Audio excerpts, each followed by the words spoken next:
자, 검찰이 정경심을 구속영장을 청구했습니다. 8월 27일 날 압수수색을 하고 55일 만에 영장을 청구했는데요.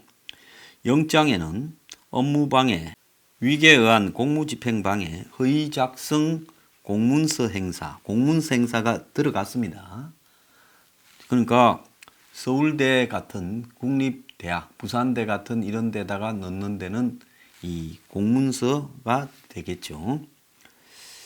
그 다음에 위조 사문서 행사, 그리고 보조금 관리에 관한 법률 위반, 사모펀드 비리 혐의에는 업무상 횡령, 자본시장법 위반, 범죄수익언니법 위반 등 8개가 적용이 되었습니다. 자, 그리고 수사 과정에서 이루어진 증거인멸 관련 증거위조 교사, 증거언니 교사가 적용되어 지금 10개의 죄로 정경심에 대해서 구속영장을 청구했습니다. 정경심은 지금까지 7번에 걸쳐서 소환 조사를 받았고요. 당초 한 번 정도 한두 번 불러서 하고 끝낼라 했는데 정경심 조국의 지연작전에 말려서 시간이 상당히 오래 걸렸습니다. 자, 표창장 원본 내라니까 표창장 원본도 못 내고 휴대폰에 있는 사진만 제출하고 병원 진단서에 병원명도 의사명도 없는 그런 것만 이렇게 내고 변호사는 14명으로 국가 원수급이고 당연히 구속해야 되고 또 정경심을 계속 하였으면서도 반성하지 않고 지금 뻔뻔하게 이런 국민을 우롱하는 이런 자를 구속하지 않으면 누구를 구속하겠습니까? 윤석열 검찰 정말 수고했고 잘했습니다. 이번에 정경심을 기각한다면 이런 사법부는 전 국민이 용서하지 않을 겁니다. 이번에 정경심의 영장이 어떻게 이렇게 발부되는가 기각되는가가 우리나라 사법이 제대로 작동하고 있는지 아니면 우리나라가 독재 국가인지를 이렇게 가름하는 바로미터가 될 거라고 생각을 합니다. 법 앞에는 만인이 평등해야 된다라고 말을 하면서도 사이비 한국 좌파들은 그야말로 법 앞에 평등을 깔아뭉개고 있습니다. 자, 조국 동생이 아직도 구속되지 않고 있다. 지금 문재인 정권이 자신들이 비난하는 과거 보수 정권보다 나은 것이 뭐가 있습니까? 이번에 영장을 기각하면요, 이거는 전 국민의 횃불을 불러일으킬 것이다. 이렇게 보고 있고요. 아까 생방송에서 이야기한 바와 같이 영장을 발부한 날 앵그리 블루는 이 법원 앞에서 밤샘 집회를 하려고 생각을 하고 있습니다. 자, 그래서 지금 이런 일이 아직도 대한민국에서 자행되고 있구나 하고 느낀 게 조국 가족에게 법이 제대로 작동하지 못하고 있다. 조국 가족부터 특혜가 이렇게 나타나고 있다. 마누라가 출두하려니까 포트라인이 없어지고 비사실 유포라면서 옛날에 국정농단 사건 때는 최순실, 정유라, 박근혜 전 대통령에 관한 세세한 사실이 다 공개되어 놓고 이제 그런 거를 유포하면 비사실 유포 무슨 비자 인권 운운합니다.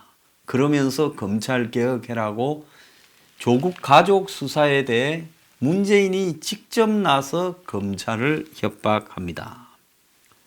자, 구속영장이 만약에 기각되면 대한민국 사법부 판사들은 국민 앞에 맞아 죽을 각오를 저는 해야 된다 이렇게 생각을 합니다. 이미 조건 기각으로 전 국민의 분노를 불러일으킨 바가 있습니다.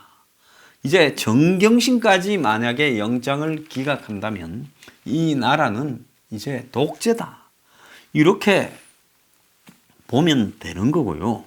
이제 독재 정권을 향해서는 국민이 이 독재가 행사하는 공권력은 그것은 마치 홍콩 시위를 막는 홍콩 경찰의 폭력적인 진압과 똑같은 겁니다. 그래서 정경심의 영장을 기각하게 되면 이 나라에 공권력은 없다라고 봐야 되는 겁니다. 그럼 공권력이 없는 나라에서는 국민이 당연히 민주주의를 지키기 위한 국민 저항권을 발동해서 거리로 나와서 문재인 정권을 끌어내야 된다. 자, 그래서 조국 가족, 직계 가족 전부를 기각하는 것으로 청와대와 법원이 합의를 했다. 뭐 이런 한간의 설도 있습니다. 자, 그래도 눈꽃만큼이라도 이 나라에 정의가 있는가 하는 부분은 내일, 뭐 빠르면 내일이겠죠. 영장이 어떻게 되는가를 이렇게 지켜보면 알 부분이겠죠. 자, 돈이 얼마나 많으면 변호사를 14명이나 선임을 합니까? 자, 검찰은 할 일을 다 했습니다. 자, 그야말로 정경심은 어떻게 보면 조국의 위세로 정경심이 설치고 다닌 겁니다. 정경심도 종범이고 주범은 조국입니다. 아니, 주범은요, 청와대일 수 있습니다. 청와대에 있는 문재인일 수도 있어요. 자, 그래서 이렇게 조국 가족을 비호하고 막으려고 하는 문재인의 행동을 보면 문재인이 정말로 주범일 수 있다는 부분이 지금 이번에 드러나고 있습니다. 자, 뒷배경이 문재인이고 변호사가 14명이라서 살아있는 권력이 이기고 검찰이 패배한다? 자, 이건 검찰이 패배하는 것이 아니라 정의가 패배하는 것이고 대한민국의 민주주의가 패배하는 것입니다. 자, 그래서 국민의 명령으로 민주주의가 패배할 경우에는 국민이 이제는 정권을 상대로 강력한 투쟁을 해야 되는 것 말고 남은 게 없습니다. 지금 오늘 신문에는요, 모든 국민이 조국 일가처럼 수사받을 권리가 있다.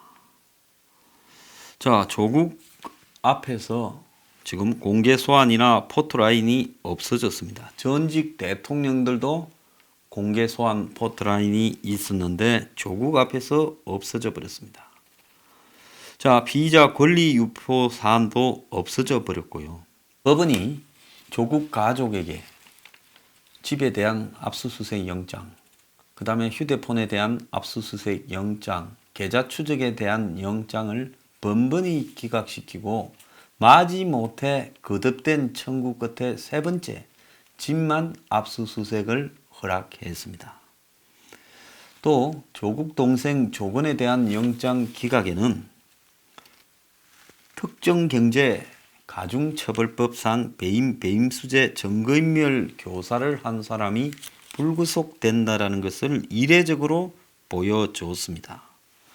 자, 말짱 깨병을 부리고 있는 사람에게 피의자의 건강 상태를 빙자해서 영장 기각 사유로 발부했고, 그리고 범죄 사실이 다 소명되었으니까 구속할 필요가 없다고 희한한 부분까지 갖다 댔습니다.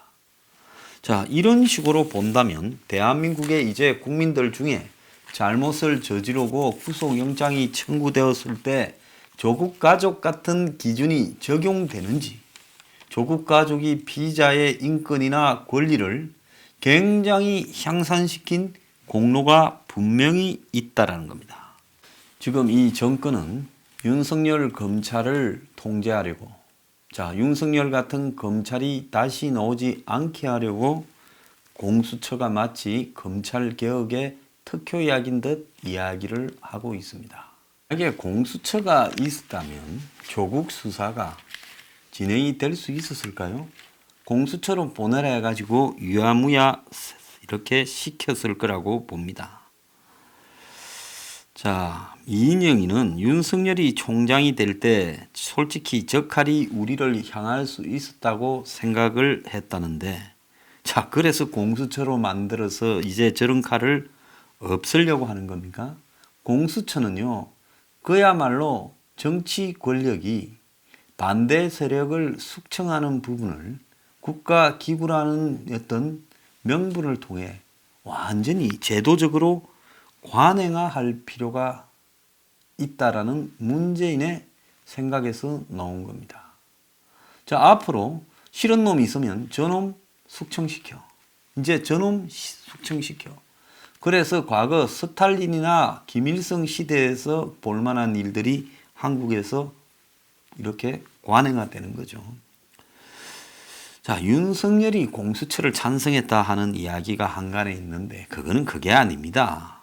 반대한다고 이야기하면 대통령에 도전한다고 시비를 걸 거니까 자, 공수처의 인적 구성이 정치적으로 치우치지 않게 국회의 견제가 필요하다. 부패에 대처하는 부분이 강화되기 위한 부분에 반대하지 않는다. 이렇게 말을 한 겁니다. 그건 뭔가 하면 현재의 공수처 제도라면 얼마든지 대통령이 좌지우지할 수 있다라는 말을 우회적으로 한 부분이다. 이렇게 봐야 됩니다. 그래서 공수처는 검찰개혁의 특효약이 아니라 그야말로 구린 정권이 많이 해먹고 퇴임 후에 죽을까봐 이제 검찰의 조직의 힘을 다 빼버리고 가려고 검찰을 해체하기 위해서 만드는 부분이다. 이렇게 지금 봐야 되는 겁니다. 자, 그래서 지금 법무부하고 검찰개혁을 오늘 중앙일보에 보면 차라리 윤석열에 맡겨라. 게시타포식 진정부 검찰 만드는 것 국민이 용납하지 않을 것이다. 이런 일에 대해서 너무 잘 아는 사람한테 맡겨야 개혁에 성공하지 않겠느냐. 그걸 잘할 수 있는 사람은 윤석열이 밖에 더 있겠느냐. 지금 이런 이야기도 있습니다. 자, 문재인은 송구스럽게 생각한다라는 한마디만 하고 지금 조국 사태를 깔아뭉개면서 검찰한테 그 책임을 다 뒤집어 세우려고 하고 있습니다. 집권 세력 누구 하나도 지금 이 사태가 오기까지에 대해 책임을 안 집니다. 내 편이라고 용서한다, 국민을 무시하고요. 실제 깡패처럼 굴고 있는 이런 형태에 대해 지금 정권이 깡패입니다. 어떻게 언론 탓을 하고 검찰 탓을 하는 겁니까? 최근에 문재인이 말을 하는 이런 행태를 보면 저 사람이 상식 수준의 판단을 하고 있나 의심스러운 일들이 한두 개가 아닙니다. 문이 검찰개혁 같은 소리 하지 말고 이 사태의 전반이 자기의 책임이라고 사과하는 것이 그야말로 조국 사태 수습의 완성인데 문은 조국을 퇴진시키고 지금 독재 사법기구인 게시타포 공수처를 만들어서 밀어붙이려고 합니다. 자, 이런 조직이 지금 대한민국에 통할 거라고 봅니까? 조국 사태가 국민에게 남긴 가장 큰 교훈은 새로운 권력형 부정 가능성이 차단된 것이다. 그리고 더 나아가서 민생을 무시하는 정치적 야심에 대해 국민이 그것을 견제할 수 있다라는 부분입니다.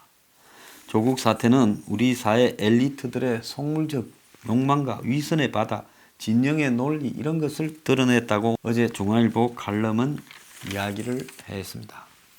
여러분, 우리 사회에 어디 조국 같은 사람이 또 없겠습니까만 자, 정치 권력이 자신들이 저지른 잘못이 드러나면 그 부분을 나만 그렇다. 왜 나만 갖고 그러냐. 저에 잡아라고 이렇게 말할 수 없는 겁니다. 그건 최순실 사태에서 보여준 게 아니겠습니까? 최순실이나 문고리 3인방만 그렇게 했습니까?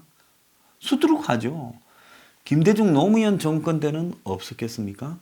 자, 그렇지만은 감추면 빠져나가는 것이고 들키면 대가를 치러야 되는 부분입니다.